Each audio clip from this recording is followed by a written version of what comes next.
Yang keempat, hal Adira. Nek Tok dan Nek Wan sedang berseronok berbual mengenai cicit yang bakal dia lahirkan. Teruja sungguh mereka berdua. Mereka merancang untuk pergi ke KL bulan depan bila Dian mahu bersalin nanti. Tiba-tiba, Henny memanggil Nek Wan dan memberitahu Kamsiah ada membuat panggilan. Nek Wan pun segera masuk ke dalam rumah dan sementara itu Nek Tok melayan kerena Elina. Cicit kesayangannya sedang bermain dengan Rocky. Apabila Nek Wan menjawab panggilan itu, Kamsiah terus memberitahu yang anak Adira telah melahirkan dalam usia kandungan 7 bulan. Tapi nasib kurang baik, bayi tersebut meninggal dunia. Puncanya, terlalu banyak konsum ubat diet. Kalau ikutkan, Nek Wan mahu ikut Siah pergi ke hospital KL. Memandangkan Nek Wan pun sudah lama tidak berjumpa Adira. Tapi Siah pun sebenarnya sudah berada di KL pun. Siah beritahu lagi yang dia akan berada di KL lama sikit. Risau jugalah kalau orang tua itu tiba-tiba balik ke rumah. Itu sebab Siah beritahu hal itu. Selepas buat panggilan, Siah berbual dengan Adira yang sedang terbaring di katil hospital. Waktu ini, mereka berdua berbincang mengenai tapak rumah di kampung. Kalau boleh, Adira mahu maknya menjual tapak rumah itu dan dia mahu maknya tinggal sekali di rumah kondonya. Siah nampaknya seperti suka dengan cadangan anaknya. Siah terfikir, sampai bila dia nak duduk di kampung? Siah juga ada menyuruh Adira supaya memolot harta Datuk Halil dan pujuk Datuk supaya ceraikan isteri tuanya. Tapi Datuk Halil tidak berani. Dia berkata 7% saham syarikat adalah milik isteri pertamanya. Buat masa ni, Adira merancang untuk menyuruh Datuk Halil tukarkan nama kondo itu kepada miliknya. Yang kelima, butik. Datuk Munira menyuruh Dian bekerja tanpa gaji di butik Kejora. Dia aku, dan di situ dia berkenalan dengan Sakinah dan pemilik kedua butik itu iaitu Puan Idayu. Mereka berdua sangat baik pada Dian. Datuk Munira ada juga beritahu pada mereka kenapa Dian bekerja di butik itu. Dia berkata itu sebagai hukuman kerana Dian berani bomohkan anaknya sehinggalah mendirikan rumah tangga. Bila ubat guna-guna Dian tak menjadi, itulah yang membuatkan Zarif sedar. Begitu sekali Datuk Munira mereka cerita. Tetapi Sakinah dan Puan Idayu seperti sangsi dengan cerita beliau. Mereka berdua merasakan Dian sangat baik orangnya dan bukanlah apa yang dikatakan. Namun mereka berdua tetap berjaga-jaga kalaulah cerita itu benar. Hanya nasi dan air garam saja menjadi hidangan makan tengah hari Dian dan makan dalam stor butik itu. Dia segan kalau mahu makan bersama staf yang lain. Dan dia juga perlu menjaga aib suaminya dan ibu mertuanya.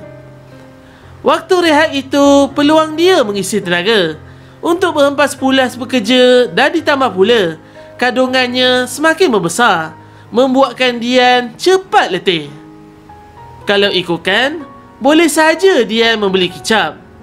Tetapi, dengan duit sepadan yang tidak seberapa itu, Dian mahu gunakan untuk kegunaan Muhammad Adif nanti. Yang keenam, bendera mental. Selain Datuk Munira menyuruh Dian bekerja di butik untuk memberi tekanan pada Dian, Zarif juga apa kurangnya. Dia membeli nasi biryani dan ayam masak madu. Kemudian, Zarif menyuruh Dian hidangkannya. Dan dia mahu Dian melihat dia makan makanan itu. Zarif begitu berselera sekali menikmati hidangan.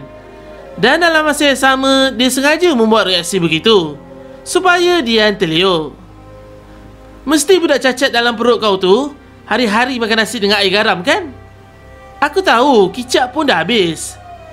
Jangan berani kau nak minta aku beli yang baru Tak pasal-pasal botol kicap tu aku hentak kepala kau nanti.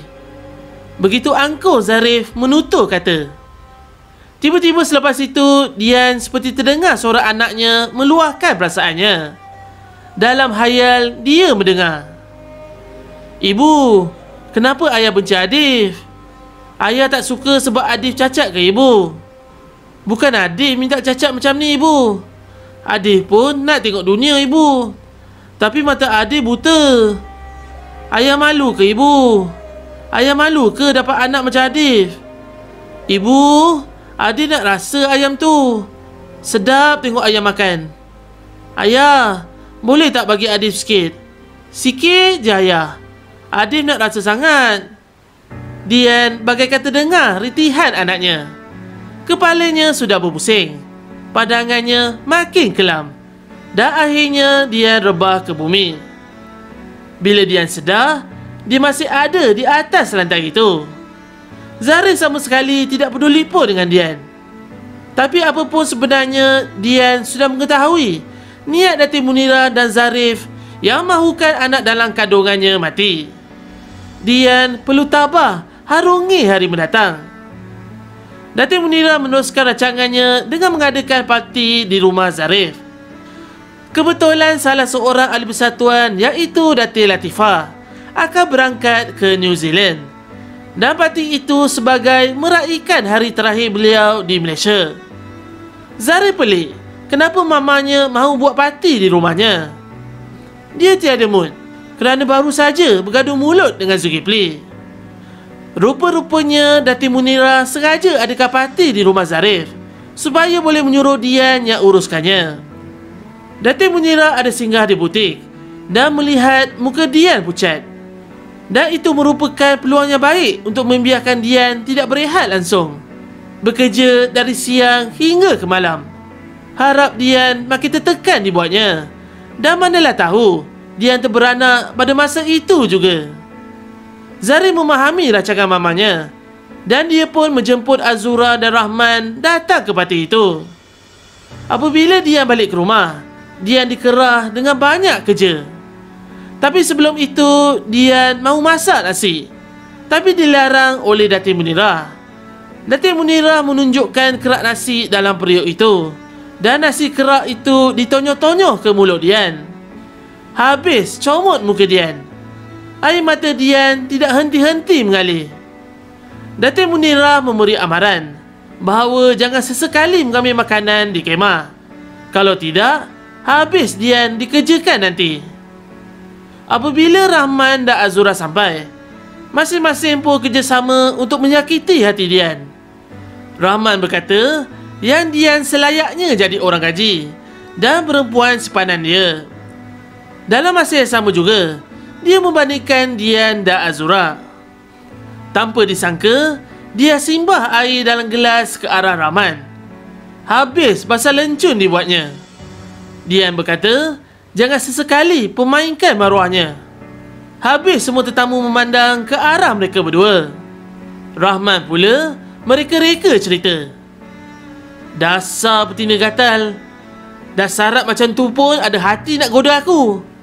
Bila aku tak melayan, dia simbahnya aku dengan air. She's too much, Rif. Aku fikir sekarang ni majlis kau je. Kalau tak, memang dah makan penampar perempuan tu tadi. Gerutu Rahman dengan cerita bohongnya pada Zarif. Terus menjulang api kemarahan Zarif mendengarnya. Zarif mengambil satu jug air dan terus pergi ke belakang rumah, lalu terus simbah ke muka Dian. Zarif pun berlalu pergi bersama Azura. Rahman pula ketawa melihat keadaan Dian. Sekarang ni kalau aku minta kau kat Zarif untuk semalam je pun, mesti dengan suka hati dia bagi kat aku. Tapi aku pula tak ada selera menengok muka kau. Hai Dian, malas sungguh nasib kau ya. Begitu sekali Rahman menghina dirinya. Dian tidak mampu membendung air matanya lagi. Ketika Dian sibuk bekerja, anak dalam perut Dian menendang, dan itu menunjukkan Mama Adif sedang kelaparan. Dian perasan ada sisa makanan dalam tong sampah yang boleh dijamah. Ketika Dian mahu jamah sisa ayam goreng itu, ayam itu terpelanting selepas ditepis oleh Datin Munirah. Tergamak dia hentak kepala Dian dengan pinggan. Zarif dan Azura datang melihat apa yang berlaku. Mujur semua tetamu dah balik. Kepala Dian berdarah dan itu merisaukan Zarif. Risau jika perkara ini dibawa ke pihak polis. Dian masih boleh bertahan. Azura dengan peropanya mahu memberi sisa ayam gorengnya pada Dian. Tetapi Zarif terlebih dahulu campak ke dalam tong sampah sebelum Dian sempat sambut ayam itu. Terlalu kejam sikap Zarif, dan yang pasti balasannya akan tiba juga tidak lama lagi. Dian ambil juga sisa itu dan dibersihkan dulu sebelum dijamah. Jerit hati Ibu Malang ini sekuatnya.